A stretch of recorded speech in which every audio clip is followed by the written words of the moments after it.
The best and most beautiful things in the world cannot be seen or even touched. They must be felt with the heart.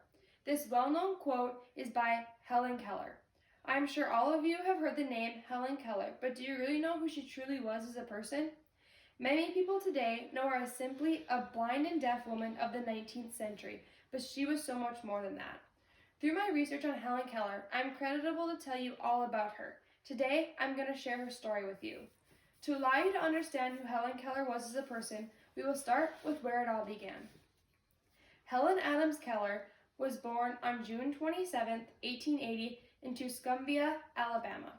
Helen's parents were Arthur H. Keller and Kate Adams Keller. She had two half-siblings from her father's previous marriage, James and William. She also had two full siblings, Mildred and Philip. Although Helen was born completely healthy, at 9 months old, she came down with a mysterious illness. This illness later robbed her of her sight and hearing. Biography.com states that doctors today theorize that this mysterious illness was most likely scarlet fever or meningitis. Adapting to this new world was hard for Helen, but by the age of 7, her family had already made up over 60 home signs that they used within the home.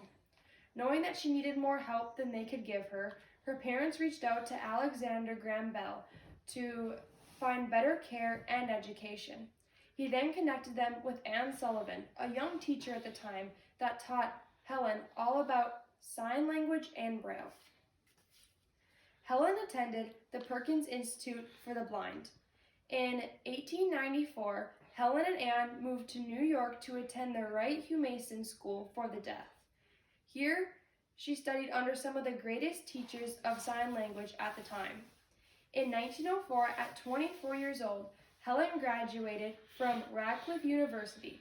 ThoughtCo.com says she graduated cum laude as the first ever deaf and blind person to earn a Bachelor of Arts degree. With her advanced education came many opportunities to advocate for people with disabilities and many others as well. Helen founded the Helen Keller International Organization, which researched better health, vision, and nutritional care for others around the world. She also helped to fund the ACLU, which defended people's rights and liberties. Britannica.com says that Helen had strong stances on birth control, the Socialist Party, and women's voting rights. Helen wrote several articles and had 12 published books, including her famous autobiography, The Story of My Life. Through intense speech therapies, she was able to somewhat vocalize her speeches, and by doing so, she traveled to over 35 countries and met all of the presidents from Grover Cleveland to Lyndon B. Johnson. She even became a beloved visitor of Japan. After many years of traveling, she settled in Easton, Connecticut in 1961 after suffering from a series of many strokes.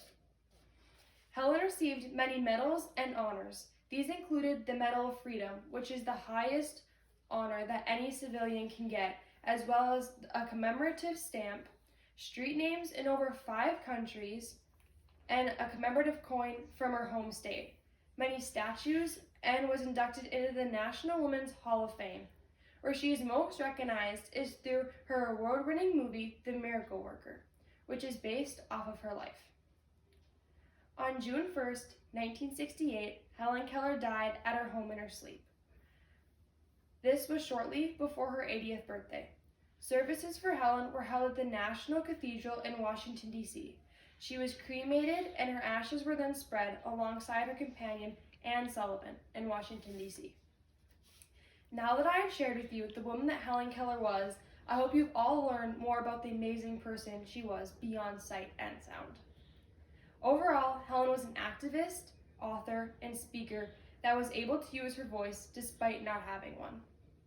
Through her hard work and determination, she was able to overcome many obstacles that life put in her way. Helen Keller was able to touch many people's lives and is still felt in the hearts of many today. So go on, open your eyes, and helping others like Helen Keller did. Thank you.